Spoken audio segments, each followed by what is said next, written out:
அனைவருக்கும் வணக்கம். நிறைய இன்வெஸ்டர்ஸ் வந்து நம்ம வீடியோ பார்க்குறாங்க.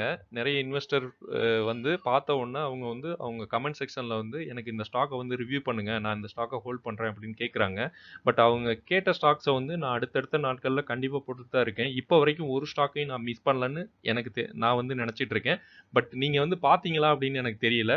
டெலகிராம்லயும் நிறைய பேர் கேட்குறாங்க. சரி இதெல்லாம் எனக்கு எப்படி டவுட் வருதுன்னா, நிறைய ஸ்டாக் வந்து கேட்ட ஸ்டாக்கே எகைன் கேட்குறாங்க. ஸோ அப்போ எனக்கு எப்படின்னா, நான் தான் ரிவ்யூ பண்றேன். நான் இப்போ வரைக்கும் ஒரு 300 பிளஸ் ஸ்டாக்ஸ் வந்து இந்த எல்லா வீடியோலயும் நான் போட்டிருக்கேன். இந்த சேனல் ஆரம்பிச்சதுலேருந்தே நான் 300 பிளஸ்க்கு மேலே போட்டேன். ஒரு ஒரு ஸ்டாக்கையும் ரிவ்யூ பண்ணி போட்டுட்டு தான் இருக்கேன். பட் நீங்க ஒரு வீடியோ பார்க்குறீங்க, அதுக்கப்புறம் நீங்க பார்க்கறதில்லன்னு எனக்கு தோணுது. ஏன்னா, நீங்க பார்த்துருந்தா நீங்க அந்த ஸ்டாக்க பத்தி எகைன் கேட்க மாட்டீங்க. ஸோ நீங்க வந்து எகைன் கமெண்ட்ஸ் போட்டீங்கல்ல, அத வந்து ஒரு தடவ பாருங்க. நான் வந்து மேக்ஸிமம் உங்க கமெண்ட்ஸ் கீழ நான் போட்டிருந்தா, நான் வந்து அந்த லிங்க பின் பண்ணி தான் வச்சிருக்கேன். இந்த லிங்க்ல இருக்கு ஆல்ரெடி வீடியோ போடுறேன் அப்படின்னு. அத பாருங்க. உங்களுக்கு யூஸ்ஃபுல்லா இருக்கும். ஓகே. இந்த வீடியோல வந்து நிறைய இன்வெஸ்டரோட கமெண்ட்ஸ் பார்க்க போறோம். அதுக்கப்புறம் முக்கியமா வந்து நிறைய பேர் வந்து ஸ்டாக்ஸ வந்து பை பண்ணலாமா அப்படின்னு கேட்குறாங்க. ஸோ அதெல்லாம் வந்து நான் எப்படி பார்க்குறேன்னா, பை பண்றதும், செல் பண்றதும் என்னால ரெக்கமெண்ட் பண்ண முடியாது. பட் அது வந்து என்ன ஸ்டேஜ்ல இருக்கு அப்படின்னு ஒரு ஐடியா குடுப்பேன். அது வந்து மேபி உங்களுக்கு யூஸ்ஃபுல்லா இருக்கும். பாருங்க. உங்களுக்கு நெறைய பேர் அந்த மாரி தான் கேட்குறாங்க. ஸோ, அதனால வந்து இந்த வீடியோல மேக்ஸிமம் அத பத்தி தான் பேசப் போறோம். டாட்டா இன்னொன்னு நெறைய புது புது கம்பெனிஸ் வந்து எனக்கு பார்க்கும்போது எனக்கு நல்ல எக்ஸ்பீரியன்ஸ் இருக்கு. உங்களுக்கும் பாருங்க. இதுல வந்து நெறைய இன்வெஸ்டர்ஸ் வந்து புதுசு புதுசா கம்பெனி அதாவது 5000 பிளஸ் கம்பெனிஸ் இருக்கு. நான் பார்க்குறது 93 கம்பெனி தான். ஸோ, அதுக்கப்புறம் பார்க்குறது எல்லாமே இப்ப வியூவர்ஸ் இப்ப நீங்க பார்க்குறீங்கல்ல, ஒரு ஒரு கம்பெனிஸும் பார்க்கும்போது நமக்குமே ஒரு எக்ஸ்பீரியன்ஸ் வருது. ஒரு ஒரு கம்பெனி ஓகே இந்த மாரிலாம் இருக்கு. நம்ம கம்பெனில இப்படி இருக்குமா அப்படின்னு. ஸோ, இதுல வந்து ஒரு 12 கம்பெனிஸ் பத்தி பார்க்க போறோம். இன்னொன்னு நியூஜென் வந்து நம்ம ட்ராக் பண்ணிட்டு இருக்கோம். அதுகிட்ட வந்து ஒரு 46 கோடி வந்து ஆர்டர் கிடைச்சிருக்கு. அது வந்து பாசிட்டிவ் நியூஸ். ஸோ, அத பத்தியெல்லாம் இந்த வீடியோல ஃபுல்லா பார்க்க போறோம். எஸ்எம்எல், இசுசு, டாடா இன்வெஸ்ட்மென்ட், கோல்பால், Atul, Saregama, Dynacons systems, international ஜெமோ, BCL industries, Rupa and company, Bajaj housing, Ganesh housing. So இந்த ஸ்டாக் பற்றிலாம் பார்க்க போகிறோம். இன்னொன்று டெலகிராம் சேனலில் நான் ஒரு வாய்ஸ் மெசேஜ் போட்டிருந்தேன். நான் வந்து ஒரு 5 இயர்ஸில் வந்து 1 இயர் ஒரு 1 crore வந்து டார்கெட் வச்சுருக்கேன் அப்படின்னு. ஸோ அதை வந்து நான் எப்படி அச்சீவ் பண்ணுறதுக்காக நான் என்னோட ஒரு ஐடியாலாம் இருக்கும்ல. ஸோ நான் அதை வந்து சொல்கிறேன். கொஞ்சம் ரெடி பண்ணிட்டு சொல்கிறேன் வீடியோவில். கொஞ்சம் டைம் கொடுங்க. இன்னொன்று டெலகிராம் குரூப் சேனல் ரெண்டுமே இருக்குது. ஸோ அதில் வந்து மேக்ஸிமம் அவங்க வந்து ஆன்சர் கொஸ்டின் அதாவது குரூப்பில் வந்து நிறைய இன்வெஸ்டர் அதாவது நல்ல எக்ஸ்பீரியன்ஸ்டு இன்வெஸ்டர் இருக்காங்க. உங்களுக்கு தேவைன்னா ஜாயின் பண்ணிக்கோங்க. அவங்களோட தாட்ஸ் எல்லாமே அதில் யூஸ்ஃபுல்லாக இருக்குது. இன்னுமே நிறைய உங்கள் கமெண்ட்ஸை வந்து உங்களோட எக்ஸ்பீரியன்ஸ் வந்து ஷேர் பண்ணணும்னு நான் கேட்டுக்கிறேன் குரூப்பில் இருக்கவங்களுக்கு. நிஃப்டி நம்ம வந்து இத வந்து பார்த்தோம். நேத்து போட்ட வீடியோல நம்ம சொல்லியிருக்கோம் ஆல்ரெடி. குளோபல் சென்டிமென்ட் இந்தியாவுக்கு வந்து நல்லா தான் இருக்கு. இப்போ வரைக்கும் யுஎஸ் இந்தியா டீல் நல்லா தான் போயிட்டு இருக்கு. பட் இருந்தாலும் இங்க வந்து ஒரு சைடு ஆப்கானிஸ்தான், பாகிஸ்தான் வார் நடக்கிற மாரி இருக்கு. ஆல்ரெடி சின்ன சின்ன போயிட்டு தான் இருக்கு. பட் குளோபல் வாரா வருமா அப்படின்னு தெரியல. ஸோ அந்த டென்ஷன் வந்துச்சுன்னா அதை பயந்து தான் இவங்க இவ்வளோ தூரம் இறக்கியிருக்காங்களான்னு தெரியல. இதை வந்து டீட்டெயிலாக நேற்று வீடியோவில் பேசியிருந்தோம். சைனா மார்க்கெட், ஜப்பான் மார்க்கெட் எதுவுமே பாசிட்டிவ்ல இல்லை. பட் யூஎஸ் இண்டெக்ஸும் நம்மளோட கிஃப்ட் நிஃப்டியும் பாசிட்டிவ்ல இருக்கு. மேபி நாளைக்கு வந்து 100 பாயிண்ட்ஸ் 150 பாயிண்ட்ஸ் மேக்ஸிமம் மேலே போக சான்ஸ் இருக்கு அப்படின்னு பேசிட்டு இருந்தோம். இன்னொன்று தீபாவளி அதனால மேக்ஸிமம் பாசிட்டிவ் தான் இருக்க சான்ஸ் இருக்கு. ஆனால் தீபாவளி வந்து நாளைக்கு தான் நமக்கு தீபாவளி. பட் நாளைக்கு மறுநாள் தான் நார்த் இந்தியா கொண்டாடுறாங்க. அதனால அங்கே லீவு. நம்ம வந்து செவ்வாய்க்கிழமை வந்து முகூர்த் ட்ரேடிங் பண்ணுவோம். 2:30 நினைக்கிறேன் அந்த டைமிங். ஸோ அன்னைக்கு வந்து full day market leave. Muhurat trading அந்த 1 ஹவர் செஷன் மட்டும் இருக்கும்னு நினைக்கிறேன். அதுக்கடுத்த நாள் வந்து லீவு. ஸோ திங்கள், செவ்வாய், புதன் வந்து மார்க்கெட் வந்து ஃபுல் டே இருக்காது. புதன்கிழமை வந்து கம்ப்ளீட்டாக லீவு. செவ்வாய்க்கிழமை வந்து முகூர்த் ட்ரேடிங். அதுக்கடுத்த நாள் தான் நம்ம சந்திப்போம். அப்போ வந்து என்ன ஆகும் அப்படின்னா மார்க்கெட்டில் மேக்ஸிமம் தெரியல. ஆக்சுவலா ஆல்ரெடி இது வந்து ரெசிஸ்டன்ட் பாயிண்ட்ல இருக்கு. நாளைக்கு வந்து இது மேக்ஸிமம் மேல போயிருச்சுன்னா, அதுக்கப்புறம் கேப் டவுன் ஓப்பன் ஆக கூட சான்ஸ் இருக்கு. வியாழக்கிழமை ஓப்பன் ஆகும்போது.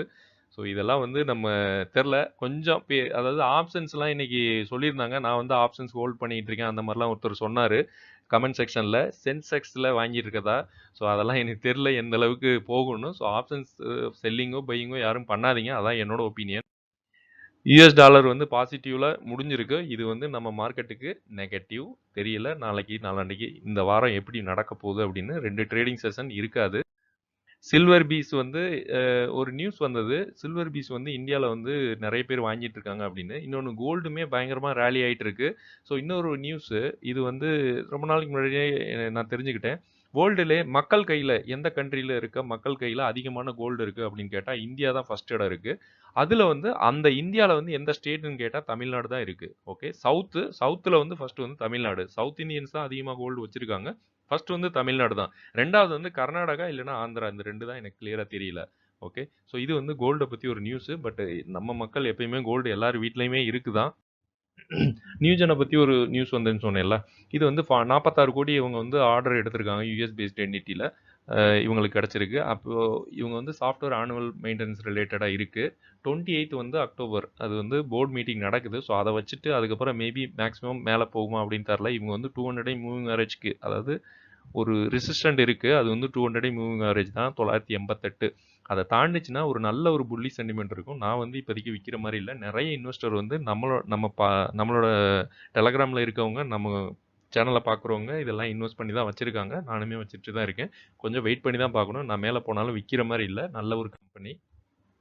அதுக்கப்புறம் ஒருத்தர் வந்து பஜாஜ் ஹவுசிங்ல வந்து 160ல வாங்கியிருக்காரு. ஆக்சுவலா 160னா எங்க? ஐபிஓ வந்து ஒரு வாரத்திலேயே வாங்கியிருக்காரு. ஐபிஓ வந்து நான் என்ன சொல்ல வரேன்னா, ஐபிஓல சப்போஸ் நீங்க வந்து பார்ட்டிசிபேட் பண்றீங்க அப்படின்னா, நீங்க வந்து ஒரு 2, 3 நாள் வச்சிருக்கலாம். இல்ல பாசிட்டிவா போகுதா, நெகட்டிவா போகுதா அப்படின்னு பார்க்கலாம். ஐபிஓல நீங்க பார்ட்டிசிபேட் பண்ணாம அதுக்கப்புறம் என்டர் ஆகுறது வந்து என்ட்ட கேட்டா அது வந்து பயங்கரமான ரிஸ்க்கு. சப்போஸ் அவங்க வந்து எல்லாருமே இப்போ ப்ராஃபிட் வந்ததுக்கப்புறம் விக்க தான் பார்ப்பாங்க ஐபிஓல இருக்கவங்க. அது ஐபிஓ அதாவது ஸ்டாக் வந்து ட்ரேட் ஆகும்போது. ஸோ அதனால நீங்க புதுசா அது ஐபிஓ வந்ததுக்கப்புறம் ஒரு 6 மாசம் அதுக்கு அந்த ஸ்டாக்குக்கு வந்து கொஞ்சம் டைம் குடுங்க. அப்பதான் அந்த ஸ்டாக் வந்து எங்க போகுது அப்படின்னு தெரியும். ஏன்னா டைம் குடுக்காம டக்குன்னு என்டர் ஆயிறீங்கன்னா, மேல போயிட்டா ஓகே. இப்போ பாருங்க, இங்க வாங்கிட்டீங்க. அது பாட்டுக்கு கீழ தான் இறங்கிட்டு இருக்கு. அந்த ஒரு உங்களுக்கு ஒரு சின்ன ஒரு இது கூட குடுக்கல. ஓகே. சின்னதா வித்துக்குங்க அப்படின்னு கூட குடுக்கல. ஃபுல்லா லாஸ்ல தான் இருக்கும். இங்க இங்க இறங்குனது ஃபுல்லா இறங்கிட்டு தான் இருக்கு. ஸோ 6 மாசம் அதோட பெர்ஃபார்மன்ஸ பார்த்துட்டு, அதுக்கப்புறம் இன்வெஸ்ட் பண்றது பெட்டரு. நமக்கு வந்து 5000 பிளஸ் கம்பெனிஸ் இருக்கு. ஸோ அதுல எது வேணாலும் நம்ம யூஸ் பண்ணலாம். வாங்கிக்கலாமே. ஸோ இந்த கம்பெனி வந்து பஜாஜ் குரூப் நல்ல கம்பெனி தான். நீங்க கொஞ்சம் ஹோல்ட் பண்ணுங்க. இன்னொன்னு ஆவரேஜ் பண்ணலாம். சப்போஸ் இன்னும் ஒரு 3% கீழ வந்தா கூட 100 வந்தா கூட ஆவரேஜ் பண்ணுங்க. நல்ல ஒரு கம்பெனி. பட் ஒண்ணும் ஆகாது. பட் என்ன ஒண்ணு நீங்க ஆவரேஜ் பண்ணீங்கன்னா, சப்போஸ் மேல போகல அப்டின்னா, அந்த அமௌண்ட் வந்து அதுக்குள்ளே தான் இருக்கும். உங்களுக்கு வந்து அத ரொட்டேஷன் பண்ண முடியாது. காம்பவுண்டிங் பண்ண முடியாது. அவ்வளோதான். வேற ஒண்ணும் கிடையாது. இந்த கம்பெனி வந்து நல்ல கம்பெனி தான். நீங்க வச்சிருக்கலாம். லாஸ்ட்ல புக் பண்ணாதீங்க. ஃபியூச்சர் நல்லா தான் இருக்கும். கோல்பால் இந்த கம்பெனி வந்து வாங்கலாமா அப்படின்னு கேட்குறாங்க. நான் வந்து இத பத்தி சொல்லிடுறேன். வாங்கலாமா அப்படின்லாம் எனக்கு தெரியல. ஏன்னா இதுல வந்து ரிட்டர்ன்ஸ் பாருங்க 55% தான் குடுத்துருக்காங்க. ஆக்சுவலா நான் வந்து 5 இயர்ஸ் சிஏஜிஆர் பார்த்தீங்கன்னா 40%க்கு மேல இருந்தா தான் நான் எல்லா கம்பெனியுமே பார்த்துட்டு இருக்கேன். நான் பார்க்குற கம்பெனி 5 இயர்ஸ் பிரைஸ் ரிட்டர்ன்ஸ் வந்து அட்லீஸ்ட் 35 ஆச்சும் இருக்கணும். நான் பார்க்குறதுல 35 அட்லீஸ்ட் 30க்கு மேலயாச்சும் இருக்கணும்னு வைங்க. ஓகே 30ன்னு வச்சுக்கோங்க 30 அதுக்கு மேலயாச்சும் இருக்கணும். இவங்க வந்து பெருசாலாம் ஒண்ணும் இல்லங்க. 55% 5 வருஷத்துல ஒண்ணுமே கிடையாதுங்க. ஸோ பட் இதோட வளர்ச்சி வந்து ஸ்டார்ட்டிங்ல இருந்து பார்த்தீங்கன்னா நல்ல கம்பெனி தான். எனக்கு தெரியும் கோல்கேட் எல்லாருமே யூஸ் பண்றது தான் நல்ல company. But last 5 years returns வச்சு தான் நான் கம்பேர் பண்ணிக்கிட்டு இருக்கேன். ஸோ இது வந்து எனக்கு பத்தல. கண்டிப்பா பத்தல. இன்னொன்னு இந்த பிரைஸ் வந்து ரொம்ப பாட்டம்ல தான் இருக்கு. நீங்க வாங்கணும்னா உங்க ரிஸ்க் தான். உங்களுக்கு இப்ப வாங்கிட்டு அதுக்கப்புறமே கீழ போச்சுன்னா தெரியல. மேபி ரிட்டர்ன் ஆக கூட சான்ஸ் இருக்கு. இன்னொன்னு அக்டோபர் 23 வந்து ரிசல்ட் வருது. ஸோ அத பார்த்துட்டு கூட நீங்க வாங்கலாம். அடுத்து வந்து அதுல். இந்த ஸ்டாக்கையும் வாங்கலாமா அப்படின்னு கேட்குறாங்க. இவங்களோட நெட் ப்ராஃபிட் ரிசல்ட் குடுத்துருக்காங்க. நெட் ப்ராஃபிட் வந்து 31% இன்க்ரீஸ் ஆயிருக்கு. இது வந்து பாசிட்டிவ். பட் இருந்தாலும் பிரைஸ் வந்து 2 ட்ரேடிங் செஷன்ல நல்ல வால்யூமும் நடந்திருக்கு. மேபி வரும் நாட்கள்ல மேல போக கூட சான்ஸ் இருக்கு. இன்னொன்னு நல்ல ஒரு சப்போர்ட் பாயிண்ட்ல தான் இருக்கு. இல்ல இன்னும் கூட இல்ல. இது ஒரு நல்ல ஒரு சப்போர்ட் பாயிண்ட் தான் நான் வரைஞ்சிருக்கேன் பாருங்க. ஸோ பட் 5 இயர்ஸ் ரிட்டர்ன்ஸ் பாருங்க. 1% எப்படிங்க இது? ஆக்சுவலா ஒரு 20% 200% ஆச்சும் குடுக்கணும். ரிட்டர்ன்ஸு. இது பாருங்க 1%லாம் ஒண்ணுமே கிடையாதுங்க. நான் வந்து இந்த மாரி குரோத் இல்லாத கம்பெனில நான் பார்க்க மாட்டேன். இன்னொன்னு அதுல் நல்ல கம்பெனி. இருந்தாலும் உங்க ரிஸ்க் தான் நீங்க வாங்குறது. ஏன்னா இதுல நான் ஒண்ணும் சொல்ல முடியாது. நல்ல பாட்டம்ல தான் இருக்கு. வாங்கணும்னா உங்க ரிஸ்க். ஓகே. அடுத்து வந்து இன்டர்நேஷனல் ஜெமோலாஜிக்கல் இந்த கம்பெனி பத்தி கேட்டிருக்காங்க. வாங்கலாமா? இவரும் வாங்கலாமா? அப்படின்னு கேட்குறாங்க. இவங்க வந்து certification and services of diamond, jewellery and coloured stone இந்த மாதிரி இதுல இருக்காங்க. எஜுகேஷனல் ப்ரோக்ராம் இன் ஜெமோலாஜி இதுல இருக்காங்க. ஆக்சுவலா இவங்க வந்து நான் பார்த்த வரைக்கும் நல்ல கம்பெனி தான். பட் இவங்களோட ரிட்டர்ன்ஸ் பாருங்க. இந்த இந்த செக்மெண்ட்லாம் நெறைய நான் பார்த்தது இல்ல. ஸோ இதெல்லாம் ஸ்பெஷலா தான் இருக்கு. இந்த இவங்களோட பிசினஸ் செக்மெண்ட். பட் இருந்தாலும் இவங்க ஐபிஓ இப்ப தான் வந்திருக்காங்கன்னு நெனைக்கிறேன். 1 இயர் தான் ஆகுது. 1 இயர் கூட ஆகலன்னு நெனைக்கிறேன். பட் பிரைஸ் வந்து ரொம்ப கீழ தான் இருக்கு. நீங்க இப்ப வாங்கி வச்சுக்கிட்டீங்கன்னா, லாங் டர்ம் நல்லா இருக்கும்னு எனக்கு தோணுது. எதுக்காகன்னா, இவங்க இப்ப ஒரு 1 இயர் தான் ஆவுது. அதனால இவங்களுக்கு கொஞ்சம் டைம் குடுக்கணும். உங்களுக்கு நெகட்டிவா இருந்தா நீங்க ஆவரேஜ் பண்ணுங்க. இப்போதைக்கு ஃப்ரெஷ் என்ட்ரினா நல்ல ஒரு சப்போர்ட் பாயிண்ட்ல தான் இன்னுமே சுத்திக்கிட்டு இருக்கு. ஸோ கொஞ்சம் வெயிட் பண்ற மாரி உங்களுக்கு ஐடியா இருந்துச்சுன்னா, இப்ப என்டர் ஆகலாம். நல்ல ஒரு என்ட்ரியா தான் இருக்கும்னு எனக்கு தோணுது. கொஞ்சம் பஃபர் அமௌண்ட் கையில வச்சுக்கலாம். டெம்பரரியா இந்த கம்பெனில நெறைய இஷ்யூ இருக்கு. நான் பார்த்தேன். மார்க்கெட் கேபிட்டல் வந்து 14,000 கோடி இருக்கு. அதனால தான் நான் சொல்றேன். ஓகே. 66% மேல போகும்னு சொல்றாங்க அனலிஸ்ட். ஓகே. ஸோ நீங்க அத பார்த்துட்டு டிசைட் பண்ணுங்க. ஓன் ரிஸ்க் தான். சரிகமா இந்த கம்பெனி பத்தி கேட்டிருந்தாங்க. இந்த இவங்க வந்து மூவி, டிவி, சீரியல் எல்லாருக்குமே தெரியும். இவங்க சரிகமா. மார்க்கெட் கேபிட்டல் வந்து 8,000 கோடி இருக்கு. ஸ்டாக் பி வந்து 43, இண்டஸ்ட்ரி பி 36. கரண்ட் பிரைஸ் வந்து 451. இண்டஸ்ட்ரி வேல்யூ இவங்க கொஞ்சம் ஓவர் வேல்யூடா இருக்காங்க. டெப்ட் டு எக்விட்டி 0. ஸோ இது வந்து நல்ல ஒரு பர்சன்டேஜ். PG ratio 5.55. இது மட்டும் கொஞ்சம் அதிகமாக இருக்கு. ஆக்சுவலாக இவங்க 3 இயர்ஸ் டெப்ட் வந்து 1.3 crore. இந்த வருஷம் மட்டும் கொஞ்சம் அதிகமாக இருக்கு. ஸோ ஆல்மோஸ்ட் டபுள்னு நினைக்கிறேன். இந்த இதை கம்பேர் பண்ணும்போது. பட் 5 இயர்ஸ் டெப்ட் வந்து 9.7 கோடியிலேருந்து இப்போ கம்மி பண்ணியிருக்காங்க. அப்போ வந்து இது பாசிட்டிவ் தான் கம்பெனிக்கு. டெப்ட் பார்த்தீங்கன்னா டெப்ட் எக்விட்டி 0 தான். இது வந்து பயங்கர பாசிட்டிவ். இன்னொன்று இவங்க டிவிடெண்ட் ஈல்டு கொடுக்குறாங்க 1%. இது வந்து நல்ல ஒரு இதுதான். இன்னொன்று ஆர்ஓசி ஆர்ஓஐ எல்லாமே 12 அந்த 15 17 அந்த ரேஞ்சில் இருக்குது. நல்ல ஒரு பர்சன்டேஜ். சேல்ஸ் growth வந்து இந்த வருஷம் ரொம்ப அதிகமாக இருக்குது. நல்ல பர்சன்டேஜ் இது. 5 இயர்ஸில் 17% இன்க்ரீஸ் ஆயிருக்கு. இது சூப்பரான கம்பெனி. எல்லாருக்குமே தெரியும்னு நினைக்கிறேன். ப்ரைஸ் ஃபோர்காஸ்ட் வந்து 39% மேலே போகும்னு சொல்கிறாங்க. 0% டவுன் போக சான்ஸ் இருக்குங்கிறாங்க. மார்க்கெட் ஷேர் வந்து இன்க்ரீஸ் ஆகுது. இவங்கள்ட்ட கொஞ்சம் இஷ்யூஸ் இருக்குது. நிறைய இல்ல கொஞ்சம் தான். Impact of external events and revenue அது கொஞ்சம் இஷ்யூவாக இருக்குது. அதுக்கப்புறம் அட்வர்டைசிங் ரெவென்யூ வந்து கொஞ்சம் கன்சர்னாக இருக்குங்கிறாங்க. அதில் நிறைய வரலை அப்படின்னு. அதுக்கப்புறம் நிறைய பாசிட்டிவாக இருக்குது நான் பார்த்த வரைக்கும். நல்ல ஒரு கம்பெனி தான். பட் மார்க்கெட் கேபிட்டல் ஓகே தான். இது எல்லாருக்கும் பப்ளிக்காக எல்லாருக்கும் தெரிஞ்ச கம்பெனி தான். ரிட்டர்ன்ஸ் பாருங்கள் 750% கொடுத்துருக்காங்க. இதை வச்சு தான் நான் சொல்கிறேன். இன்னொன்று இப்போதைக்கு நீங்கள் வந்து ஆல்ரெடி ஒரு நல்ல சப்போர்ட் பாயிண்டில் தான் இருக்குது. ட்ரை பண்ணுங்கள் ஒரு பஃபர் அமௌண்ட் வச்சுக்கிட்டு. ஏன்னா இது இன்னும் கீழே வந்துச்சுன்னா இந்த ரேஞ்சு கூட வரும். ஒரு 400 அந்த ரேஞ்சு கூட வந்தால் இன்னும் ஒரு நல்ல ஒரு வாங்குற நிலைமையாக இருக்கும்னு நினைக்கிறேன். அடுத்து வந்து ரூபான் கம்பெனி. இவர் வந்து நேற்று ரூபி அப்படின்னு சொல்லியிருந்தாரு. நான் ரூபி மில்ஸை பற்றி போட்டிருந்தேன். அதுக்கப்புறம் இவர் கமெண்ட் பண்ணியிருந்தார் ரூபான் கம்பெனி அப்படின்னு. இவங்க வந்து அப்பரல் அக்சசரிஸ் இந்த செக்மெண்ட்டில் இருக்காங்க. மார்க்கெட் பிட்டில் ரொம்ப கம்மி தான் பிரதர். 10,000 கோடியாச்சும் நம்ம பார்த்துட்டு இருக்கோம். இது 1,500 கோடி. ஓகே உங்களுக்கு ஓகேனா ஓகே தான் எனக்கு. ஸ்டாக் பி வந்து 19 இருக்குது. இண்டஸ்ட்ரி பி 28 இருக்குது. கரண்ட் ப்ரைஸ் வந்து 196. இவங்க வந்து அண்டர் வேல்யூடு. ப்ரைஸ் வந்து நல்ல பாட்டமில் இருக்குது. ரிட்டர்ன்ஸ் தான் எனக்கு பத்தவே இல்லை. இது என்னங்க 9%. எப்படி 5 வருஷத்தில் நீங்கள் 5 வருஷத்தில் எப்படியில் போட்டால் எவ்வளோ கிடைக்கும்? வருஷத்துக்கு 7-8% கொடுக்குறாங்க. அப்போ ஐயட்டா 40% கிடச்சிரும். பட் இவங்க வந்து 9% 5 வருஷத்தில் கொடுத்துருக்காங்க. இதை பார்த்துங்க. மேபி இவங்க வந்து கொஞ்சமாக கிக்கப் ஆகிட்டு திரும்ப கீழே இது மாதிரி போனாங்கன்னா தெரில எனக்கு. இது எந்த அளவுக்கு நடக்கும்னு. இன்னொன்று மார்க்கெட் கேபிட்டல் இது இவங்க நிறைய மேனிப்புலேஷன் நடக்குமான்னு எனக்கு தெரில. ஏன்னா நான் எதுவும் கமெண்ட் பண்ண முடியாது.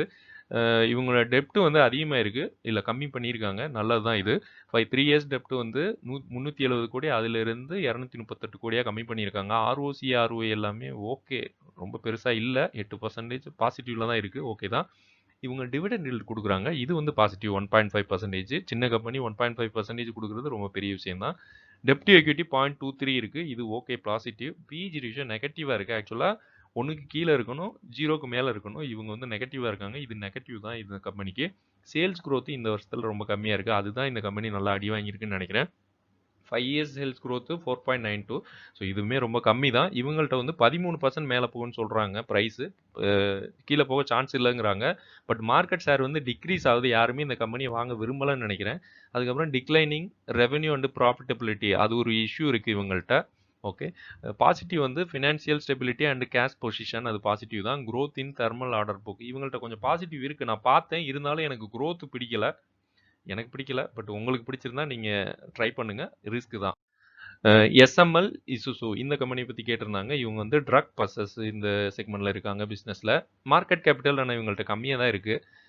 ஸ்டாக் பிஇ வந்து 30 இருக்குது. இண்டஸ்ட்ரி பிஇ 30 தான். கரண்ட் ப்ரைஸ் வந்து 2,900. இண்டஸ்ட்ரிக் வேல்யூ 961. இவங்க வந்து ஓகே. அதாவது அதிகமாகவும் இல்லை கம்மியாகவும் இல்லை 0 அந்த ரேஞ்சில் தான் இருக்காங்க. ஓவர் வேல்யூடும் இல்லை அண்டர் வேல்யூடும் இல்லை. ஆர்ஓசி ஆர்ஓ எல்லாமே சூப்பரான பர்சன்டேஜ். இது 25க்கு மேலேயே இருக்குது. இதெல்லாம் சூப்பர். இன்னொன்று டெப்ட் எக்விட்டி, இது வந்து சூப்பரான கம்பெனிங்க.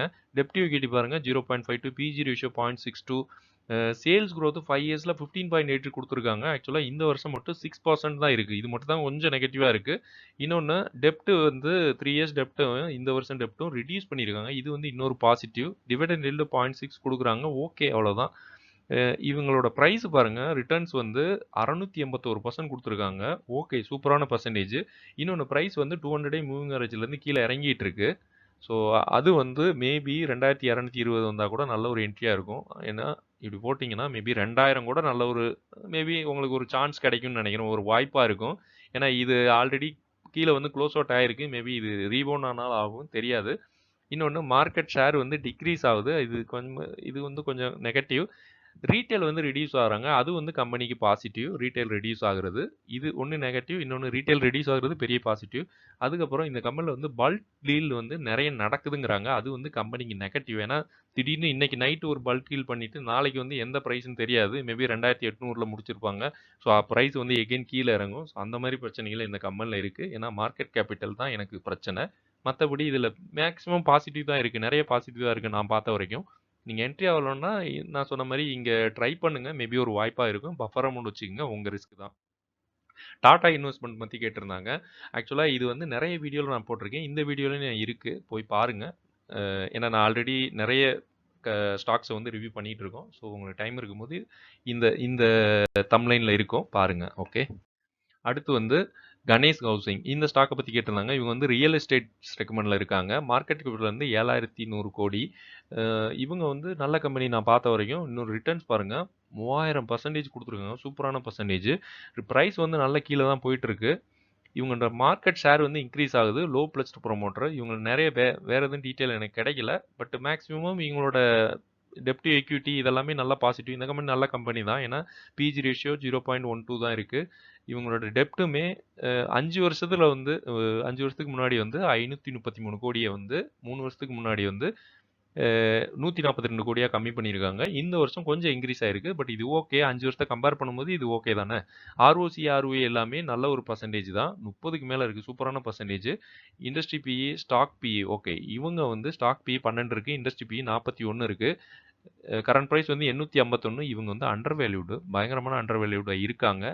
நீங்கள் வந்து வாங்கலாமா அப்படின்னு கேட்கல, ரிவ்யூ தான் கேட்டிங்கன்னு நினைக்கிறேன். மேபி நீங்கள் எங்கேயோ லாக் ஆகிருக்கீங்கன்னு நினைக்கிறேன். மேபி வச்சுருங்க. மேபி இந்த ப்ரைஸ் வந்து ஸ்பைக் ஆகும்னு எனக்கு தோணுது. ஏன்னா ரிட்டர்ன்ஸ் வந்து நல்ல ரிட்டர்ன்ஸ் கொடுத்துருக்காங்க.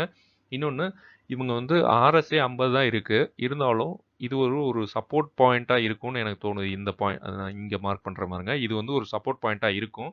அது எவ்வளவுன்னா 800 அந்த ரேஞ்சு. ஸோ அதனால் மேபி கிக்கப் ஆகும்னு நினைக்கிறேன். ஸோ கொஞ்சம் வெயிட் பண்ணி பாருங்கள். நியூ என்ட்ரியும் நல்ல ஒரு பாயிண்ட் தான். பட் உங்கள் ரிஸ்க்கு தான். ஏன்னா மார்க்கெட் கேபிட்டலை வச்சு பார்த்தா எனக்கு வந்து கொஞ்சம் பயமாக இருக்குது. நான் என்ட்ரு ஆக மாட்டேன், அவ்வளோதான். டைனாகாஸ் சிஸ்டம்ஸ் ஐடி சர்வீஸ் இந்த பிஸ்னஸ் பண்ணுறாங்க. மார்க்கெட் கேபிட்டல் வந்து 1100 கோடி. ஸ்டாக் பிஇ வந்து 15 இருக்குது. இண்டஸ்ட்ரி பிஇ 32 இருக்குது. கரண்ட் ப்ரைஸ் வந்து 918. இவங்க வந்து அண்டர் வேல்யூடு, பயங்கரமான அண்டர் வேல்யூடு தான் இருக்காங்க. அந்த கம்பெனியும் அண்டர் வேல்யூடு தான், இதுக்கு முன்னாடி பார்த்த கம்பெனி. டெப்ட் எக்யூட்டி இதெல்லாமே நல்ல ரேஞ்சில் தான் இருக்குது. ஆக்சுவலாக இந்த கம்பெனி நல்ல ஒரு கம்பெனி. மார்க்கெட் கேபிட்டல் இருந்துச்சுன்னா நம்மளாம் வாங்கலாம், எல்லாருமே வாங்கலாம். ரிட்டர்ன்ஸ் பாருங்கள், 2100% கொடுத்துருக்காங்க. இதுவுமே அதே மாதிரி தான் இருக்குது. இங்கே வந்து ஒரு நல்ல ஒரு ரெசிஸ்டன்ட்ல இப்போ மாட்டிகிட்டு இருக்கு. இது கிக்கப் ஆகும்னு எனக்கு தோணுது. நீங்கள் வச்சுருந்தீங்கன்னா வச்சுருங்க. ஏன்னா இங்கே ஒரு ஹை வால்யூம் நடந்துட்டு ப்ரைஸை எகெயின் கீழே இறக்குறாங்க. மேபி இந்த சூப்பர் ட்ரெண்டை டச் ஆகிட்டு மேபி மேலே போகும்னு எனக்கு தோணுது. இந்த ஸ்டாக்கில் மார்க்கெட் ஷேர் வந்து இன்க்ரீஸ் ஆகுது. லோ ப்ளஸ் ப்ரொமோட்டர் ரெண்டுமே பாசிட்டிவ் தான். இவங்களோட கீ ரேஷியோ பார்த்துடலாமா. ஸ்டாக் பிஇ இது அண்டர் வேல்யூடு சொல்லிட்டோம். ஆர்ஓசி ஆர்ஓஏ எல்லாமே 30க்கு மேலே இருக்குது. டெப்ட் வந்து 139 கோடி. இங்கே வந்து டெப்ட் மொத்தம் டபுள் ஆயிருக்கு. ஓகே, அது ஒரு இஷ்யூ தான். சேல்ஸ் growth வந்து 31%. இங்கே வந்து 21% இந்த வருஷம். இதுவுமே சூப்பரான பர்சன்டேஜ். இந்த கம்பெனி நல்ல கம்பெனி தான். நீங்கள் ஹோல்ட் பண்ணலாம். எனக்கு அதான் தோணுது.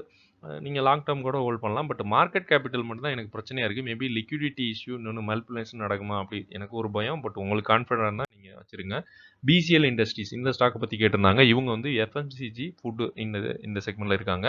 இவங்களுமே மார்க்கெட் கேபிட்டல் 1100%. பட் இவங்களோட ரிட்டர்ன்ஸ் வந்து 200% தான் கொடுத்துருக்காங்க 5 வருஷத்தில். இது ரொம்ப கம்மி தான். இன்னொன்று நியூ என்ட்ரினா நீங்கள் செக் பண்ணிக்கங்க. ஏன்னா இது நல்ல ஒரு ரெசிஸ்டன்ட் தான். இருந்தாலும் இவங்களோட ரிட்டர்ன்ஸ் கொஞ்சம் கம்மியாக இருக்குது. அதை பார்த்துங்க. ஸ்டாக் பி வந்து 11 இருக்குது, இண்டஸ்ட்ரி பி 31 இருக்குது, கரண்ட் ப்ரைஸ் வந்து 38, இன்ட்ரெஸ்டிங் வேல்யூ 98. ஆக்சுவலாக இவங்க வந்து அண்டர் வேல்யூடு, நல்ல ஒரு அண்டர் வேல்யூடு. டெப்ட் ஈக்விட்டி நல்ல ஒரு ரேஞ்சு. பிஇஜி ரேஷியோ மட்டும் கொஞ்சம் அதிகமாக இருக்குது, ஒன்று கீழே இருக்கணும். இவங்களோட டெப்ட்டு டபுள் ஆகிருக்கு. இது ஒரு இஷ்யூ இந்த கம்பெனியில். ஆக்சுவலாக 1100 கோடிக்கு இப்போ வந்து 536 கோடி டெப்ட்னா ரொம்ப அதிகம். ஆர்ஓசி ஆர்ஓஐ எல்லாமே ஓகே 13க்கு மேலே இருக்குது. சேல்ஸ் க்ரோத்தும் நல்லா தான் இருக்குது, 25 27 அந்த ரேஞ்சில். பேலன்ஸ் எல்லாமே ஓகே. எனக்கு டெப்ட் இஷ்யூவாக இருக்குது, இன்னொன்று மார்க்கெட் கேபிட்டல் எனக்கு இஷ்யூவாக இருக்குது. நான் என்னோட கணிப்பில் இவங்க வந்து எஃப்எம்சிஜி ஃபுட் இண்டஸ்ட்ரி இவங்க வந்து நல்ல ஒரு பாட்டமில் தான் இருக்காங்க. உங்கள் ரிஸ்க்கு தான், நீங்கள் பார்த்து முதலீடு பண்ணுங்கள். ஓகே ஃப்ரெண்ட்ஸ், அடுத்த வீடியோவில் பார்க்கலாம். நன்றி.